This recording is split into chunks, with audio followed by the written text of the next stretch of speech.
দর্শক আসসালামু আলাইকুম। সরকারি চাকরিজীবীদের বহু প্রতীক্ষিত নবম পে স্কেল আবারও কি অনিশ্চয়তার মুখে পড়তে যাচ্ছে?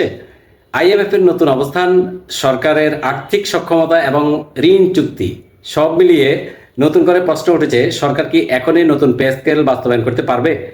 এই বিষয়টি নিয়ে আইএমএফ এর সাথে আজকে দীর্ঘ সময় ধরে বৈঠকে বসেছে সরকার। আজকের ভিডিওতে সহজ ভাষায় জানবো পুরো বিষয়টি। চলুন মূল সংবাদে।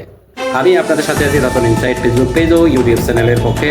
চলুন বিস্তারিত মূল সংবাদে। যদি ভিডিওটি ভালো লাগে তাহলে লাইক কমেন্ট শেয়ার করে পাশে থাকুন। অন্তর্বর্তী সরকারের সময় নবম পে কমিশন গঠনের ঘোষণা সরকারি কর্মকর্তা কর্মচারীদের মধ্যে আশার সঞ্চার করেছিল। তবে অর্থ মন্ত্রণালয়ের সংশ্লিষ্ট কর্মকর্তাদের তথ্য অনুযায়ী এই পে স্কেল বাস্তবায়ন করতে বছরে অতিরিক্ত প্রায় 1,06,000 কোটি টাকার প্রয়োজন হতে পারে।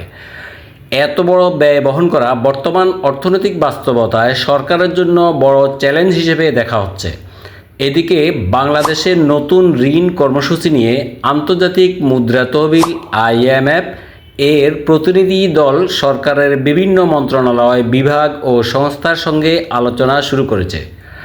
আলোচনায় আইএমএফ জানতে চাচ্ছে যে নবম পে স্কেলের অর্থ কোথা থেকে আসবে, রাজস্ব আদায় কি সেই ব্যয় বহন করতে পারবে, মূল্যস্ফীতির উপর এর প্রভাব কি হতে পারে।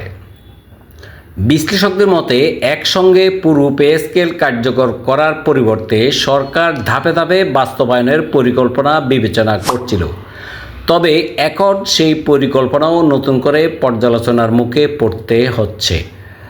কাছ থেকে ধার দেনা করে রাষ্ট্র চলে, যারা দাতা তারাও আমাদেরকে বোধহয় সহজে এটা মেনে নেবে বলে মনে হয় না। কিছু অর্থনীতিবিদদের মতে সরকারি কর্মচারীদের বেতন বৃদ্ধি অবশ্যই গুরুত্বপূর্ণ, কিন্তু যদি রাষ্ট্রের সামগ্রিক আর্থিক স্থিতিশীলতা ক্ষতিগ্রস্ত হয় তাহলে দীর্ঘমেয়াদে সেটি কারোর জন্যই ইতিবাচক হবে না। এ কারণে তারা নতুন করে একটি পে কমিশন গঠনের পরামর্শ দিয়েছেন। আমরা ব্যক্তিগতভাবে লাভবান হব, এতে কোনো সন্দেহ নাই, কিন্তু আমার রাষ্ট্রটাই যদি ভেঙে পড়ে অর্থনৈতিকভাবে, আবার যদি খুব সাহসী সিদ্ধান্ত নেয় যে নতুন করে পে কমিশন গঠন করা, যাতে বাংলাদেশের বর্তমান অর্থনৈতিক বাস্তবতা বিবেচনায় নিয়ে সুপারিশ করা যায়।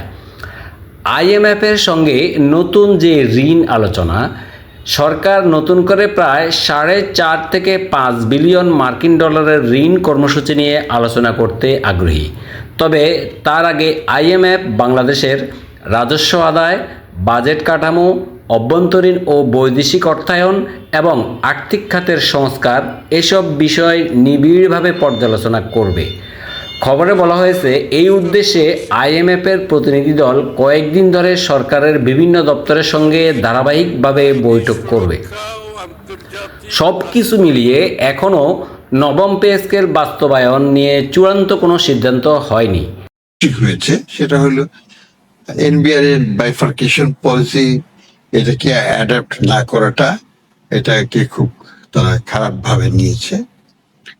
এই ব্যাংক রেজলিউশন অর্ডিন্যান্স এই ধারা যোগ করাটা, এটা তারা খারাপ ভাবে হয়তো নিয়েছে। এক্সচেঞ্জ রেটকে ফিক্স করে দেওয়া।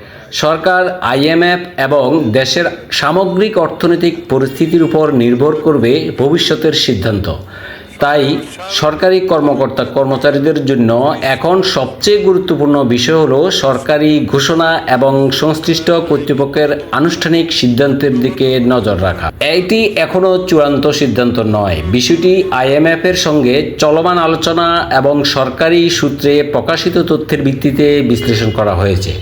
সরকারের আনুষ্ঠানিক সিদ্ধান্ত এলে পরিস্থিতি পরিবর্তিতও হতে পারে।